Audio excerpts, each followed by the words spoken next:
নমস্কার, আমি তরুণ ঘোষ। চীনের অরুণাচল প্রদেশে ঢুকে 60 কিলোমিটার এলাকা দখল করে নিয়েছে। সারা ভারতবর্ষ জুড়ে, পৃথিবী জুড়ে একটাই এখন আলোচনা চলছে যে ভারতের মতো শক্তিশালী সেনা থাকতে কি করে চীনের সেনা 60 কিলোমিটার অরুণাচলের ভেতরে ঢুকে গেল। তো গত 2 দিন ধরে খুব হইচই হচ্ছে। কালকে আমি এ নিয়ে একটা ভিডিও করেছিলাম। তা ভিডিওর কমেন্টে দেখলাম বাংলাদেশিরা ছেড়ে দিন বা বিদেশিরা ছেড়ে দিন, কিন্তু আমাদের যে ভারতীয় আছে না, তারাই আমাদের সরকারকে অর্ধেক বিশ্বাস করে না। মুশকিলটা হলো এইখানে, এরা আমাদের সরকারের কাছে এরা বালাকোট হলে তার চায়, সার্জিক্যাল স্ট্রাইক হলে তার প্রমাণ চায়, বালাকোট হলে তার প্রমাণ চায়, যেন সৈন্য গিয়ে ওখানে কাজকর্ম করে তার ভিডিওগ্রাফি তুলে এনে সবাইকে দেখাতে হবে, তবেই তারা আমাদের দেশের মানুষ বিশ্বাস করবে। ভারত সরকারকে বিশ্বাস করে না।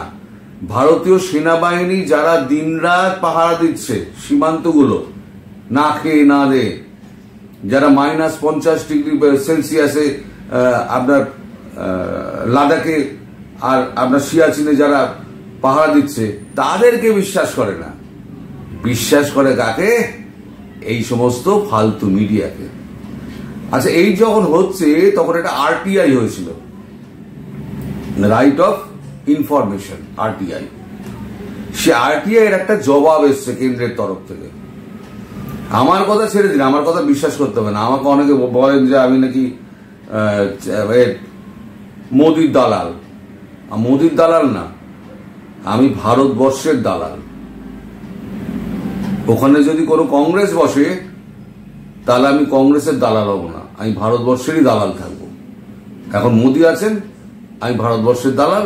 কংগ্রেস এলে, ইউপিএ এলে আমিও তখন ভারতবর্ষের দালাল থাকবো। আমার কাছে ভারতবর্ষ আগে, তারপরে পৃথিবী। সে আরটিআই এর একটা জবাব এসছে, তার গুগল ট্রান্সলেট করা আছে, কোরা ডাইজেস্ট এটাকে তুলে দিয়েছে। লেখা হচ্ছে, এটা কি সত্যি যে চীন লাদাখে ভারতীয় ভূখণ্ডে 60 বর্গ কিলোমিটার দখল করেছে? এটা কি জনগণের কাছ থেকে লুকিয়ে রাখছে মোদী সরকার? ভারতীয় সেনাবাহিনী কিভাবে এটা হতে দিল? আরটিআইতে এই প্রশ্নটা করা হয়েছিল। তার উত্তরে আরটিআই থেকে যে জবাবটা দেওয়া হয়েছে সেটা হচ্ছে, আর একটি আন্তর্জাতিক উৎস অর্থাৎ গুগল ম্যাপ কিছু সময় আগে ভারতীয় মানচিত্রের পরিবর্তন করেছিল, যা দেখিয়েছিল যে জম্মু এন্ড কাশ্মীর ব্র্যাকেটে পিওকে সহ পাকিস্তানের একটি অংশ, যা স্পষ্টতই একটি ভুল তথ্য প্রমাণিত হয়েছিল। তাহলে আপনার কাছে আমার প্রশ্ন হলো, আপনি কেন আপনার নিজের দেশ নয় বরং এলোমেলো আন্তর্জাতিক উৎসকে বিশ্বাস করবেন? মানুষকে অন্ধকারে রেখে মোদী সরকারের কি লাভ করছে?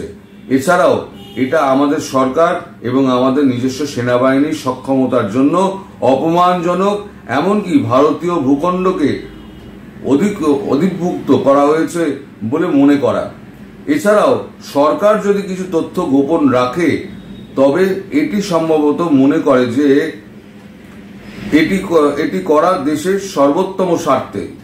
মনে রাখবেন যে উড়ি এবং বালাকোট সফল অপারেশন ছিল কারণ এটি গোপন রাখা হয়েছিল।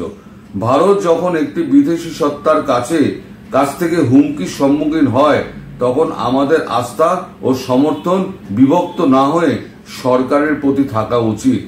ভুয়ো খবর ছড়ানো এমন কিছু যা অতীতে আমাদের বিরুদ্ধে একটি পরীক্ষিত কৌশল ছিল, মানে ডিপ স্টেটের কথা বলছে। এবং আমি মনে করি না যে কাউকে এর পরিণতি সম্পর্কে মনে করিয়ে দেওয়ার দরকার আছে। যে কেউ সরকারের আভ্যন্তরীণ বিষয় হলে তার ইচ্ছামতো সমালোচনা করতে পারে, তবে অভিন্ন শত্রুর বিরুদ্ধে আমাদের ঐক্যবদ্ধ হওয়া উচিত। এটা হচ্ছে আরটিআই এর জবাব। এবার বলুন যে আমার দেশ বা বিদেশের মানুষকে ছেড়ে দিন, আমার দেশের মানুষকে আমি বিশ্বাস করাবো কি করে? একজন আমাকে কমেন্টে লিখেছেন, লম্বা কমেন্ট লিখেছেন যে সত্যটা সত্য হিসেবে স্বীকার করুন, তাহলে আপনার মর্যাদা বাড়বে সমাজে। আমি কিন্তু সত্যটাই দেখিয়েছিলাম। টাইমস অফ ইন্ডিয়া যে সত্যটা দিয়েছিল, সেই সত্যটা গতকালকে কিন্তু আমি স্ক্রিনে দিয়ে দিয়েছিলাম। এমন নয় আমি পড়ে দিয়েছিলাম কাগজে, ওখানে দিইনি, লেখা নেই, তা নয়। আমার কথা ছেড়ে দিন, রিপাবলিকের অর্ণব কি বলছে এটা একবার শুনে নিন। আপনারা একবার শুনে নিন, শোনার পর আমি তারপর আবার ফিরে আসছি। The American embassy has also started after these elections. They've started conducting workshops for Indian influencers on social media. They're calling it impact level work. So what they're trying to do, the American diplomats, they're trying to convince more Indian influencers to take a pro-America line, a pro-State Department line, a pro-American deep state line.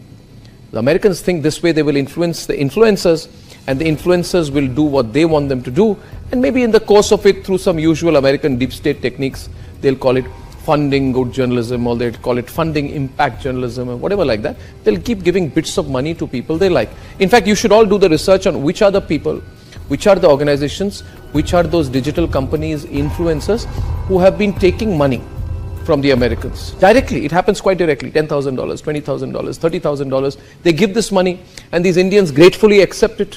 And that's how the deep state works. Ladies and gentlemen, the American deep state, which was in my view earlier supporting the Aam Aadmi Party, has now hitched completely and moved its forces entirely behind the NGO Congress ecosystem. Mark Zuckerberg's admission in all of this, that he has been a very loyal lieutenant effectively of the American deep state, brings into the open the big tech deep state conspiracy. এই রোগের উৎসস্থল কোথায় জানেন? উৎসস্থল হচ্ছে বিদেশি Telegraph পত্রিকা। সেখানে একটা article ছাপা হয় 5 দিন আগে, ঠিক 5 দিন আগে লেখা হয়, China annexes 60 square kilometer of India in Ladakh as simmering tension erupt between two superpowers. প্রথমে এই খবরটাকে ছাপানো হয়, ছাপানো হওয়ার পর তারপরেতে সমস্ত জায়গায় এটাকে ছড়িয়ে দেওয়া হয়। ঠিক এইভাবে কাজ করে ডিপ স্টেট। এরা টাকা পয়সা খাইয়ে ভোটের আগেও এরা চেষ্টা করেছিল, যেটা বাংলাদেশে পেরেছে সেটা আমাদের দেশেও চেষ্টা করেছিল এবং ভবিষ্যতেও করবে। এমন নয় যে ভবিষ্যতে করবে না, এখনো চেষ্টা করে যাচ্ছে। মাঝে মাঝে দেখবেন আমেরিকান সমস্ত আসেন, ডিপ্লোম্যাটরা আসেন, এসে ফারুক আবদুল্লাহর সঙ্গে দেখা করেন, আসাদুদ্দিন ওয়েসির সঙ্গে দেখা করেন, দেখা করেন, রাহুল গান্ধীর সঙ্গে দেখা করেন, আলাদা আলাদা করে, কিন্তু নরেন্দ্র মোদী বা সরকারের কারোর সঙ্গে দেখা করেন না। তারা কি আলোচনা হয় সেটাও কিন্তু জানে না। আমাদের গণতান্ত্রিক দেশ, যে কেউ আসতে পারে, যে কেউ যেখানে যেতে পারে, কথা বলতে পারে, সেটা তাদের অধিকার, ফলে আমরা কিছু বলি না। গণতান্ত্রিক দেশ না আমরা, এটা চীন নয় যে তুমি করতে পারবে না, MSS আছো করে। তো যাই হোক, এখন এই RTI তথ্যটা আপনাদেরকে আমি দেখালাম। এবার আপনারা আপনারা মানবেন কি মানবেন না, এটা আপনাদের মতো দেশবাসীর কাছে ভাবার বিষয়। এর বেশি কিছু আমার বলার নেই। তবে ভারতের 60 কিলোমিটার ভেতরে ঢুকে অরুণাচলে চীনের সৈন্য বসে থাকবে, একটু নিজেরা ভাবুন। যেখানে এত বড় ইনফ্রাস্ট্রাকচার তৈরি করা হয়েছে অরুণাচল প্রদেশ জুড়ে, সেখানে 60 কিলোমিটার এই দিক দিয়ে এপাশ থেকে এলে আসামের ইম্ফলের কাছাকাছি চলে আসবে, যদি আপনি ম্যাপটা দেখেন। আসলে কেউ জানেন তো, ম্যাপটা দেখে না, ভারতবর্ষের ম্যাপটা দেখে না। কৌশলগত অবস্থায় ভারত কোথায় আছে, কোথায় পাহাড় আছে, কোথায় নদী আছে, কেউ কিচ্ছু জানে না, শুধু সমালোচনা করে দিল। যিনি আমাকে এত বড় নেমন্তন্ন পত্রটা লিখেছেন না অভিযোগ জানিয়ে, তিনিও কিন্তু ম্যাপটা দেখেননি।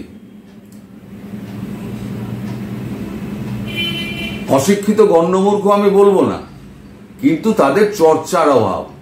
তারা চর্চা করেন না, আমরা চর্চা করি। আমরা প্রতিটা জিনিস জেনে তারপরে তো বলি। আমি প্রমাণ জোগাড় না করে আমি কোনো কথা বলি না। যাই হোক, আপনারা সবাই ভালো থাকবেন, সুস্থ থাকবেন এবং সাবধানে থাকবেন। নমস্কার।